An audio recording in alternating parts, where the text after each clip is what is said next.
So Lindsay and I had been living together for about 2 years, been through a fair amount, so we thought, let's make it semi-official.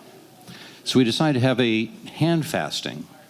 It's an old Celtic tradition where you, instead of tying the cords, you just hang over your wrists. But it was a good party. We had a mead toast. We had a great, dance at Boobies with Blue Voodoo upstairs. So it was really, really fun. It was a good year for me, anyway. 2012 and 2013, I got invited to dresses in Germany and in India, so I was feeling pretty full of myself. The neat thing about the hand fasting is after a year, either one of you can pull out, and it's no shame to either one, supposedly. I come back from India, and I'm feeling pretty good, and I'm saying, well, let's, plan this year's party. And Lindsay says, no. I don't want to renew it. Ow. Well, Lindsay's younger than I am. I already had 2 older kids, and she wanted to start a family, a reasonable expectation. And I cared a lot for her, and I thought if she wanted that, she should have that. So that meant we had to wind things down. Well, you're living with someone, that's not real easy to do. You don't just kick them out, especially if you still care about each other. So we moved to separate rooms and then stayed living in the same house. Lindsay got a job as a microbiologist.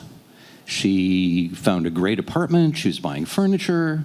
And then we were out with a friend of ours who helped her set up her dating profile. Ow. That was different. That was not so easy. Well, okay, so I can be down of a normal evening watching TV or reading a book, and she's up in her room on the computer or on the phone. This is wearing on me. She finally sets up a date. A date. I am not going to be in town for that date. I have to get the F out of there. So I write a friend of mine in Washington. I'm going to come down and visit him for the weekend and just get the heck out of there.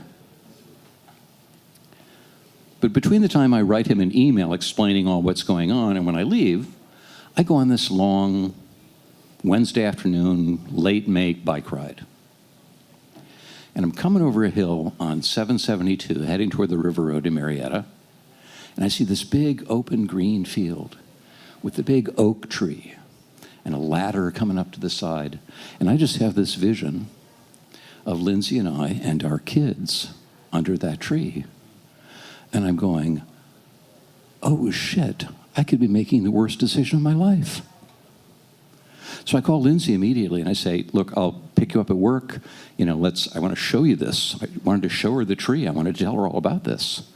We then went to have dinner at McCleary's or something in Marietta. And she just said, I don't believe you. She'd spent some months trying to get a little bit more distance and thought she'd convince herself that she wasn't in love with me anymore. Ow. I begged, I pleaded, I probably cried. And we finally decided, well, let's see what happens in a year. She can explore for a while. I've had long periods by myself anyway. I can survive it. Okay.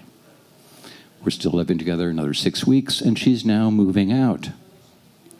She's going to move out on Father's Day weekend. A friend of hers is coming down, who's going to help her move out. Her friend's a neat freak. Lindsay was not. And I'm going to take my number 1 son and go up to Allentown and go skydiving. My girlfriend moves out, and I go jump out of a plane. That seemed a reasonable thing to do at the time. It was fun, and I had a good day with my son, hiking the next day. And then I get back to my house, and it's neat and clean, which it never was with Lindsay there. But it wasn't right. It was empty, and it was silent.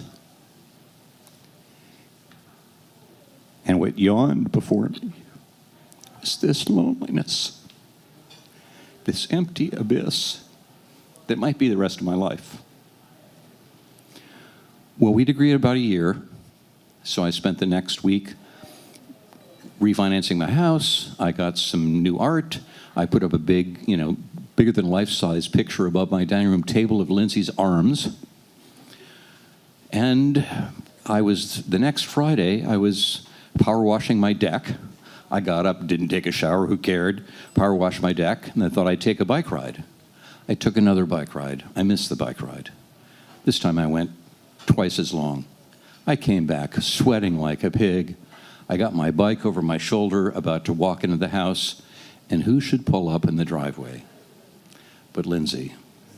She's got my old pewter soup tureen. She wants to give that back, but we both knew that was just an excuse. She walks up and says, "Go take your shower. I'll pour the wine."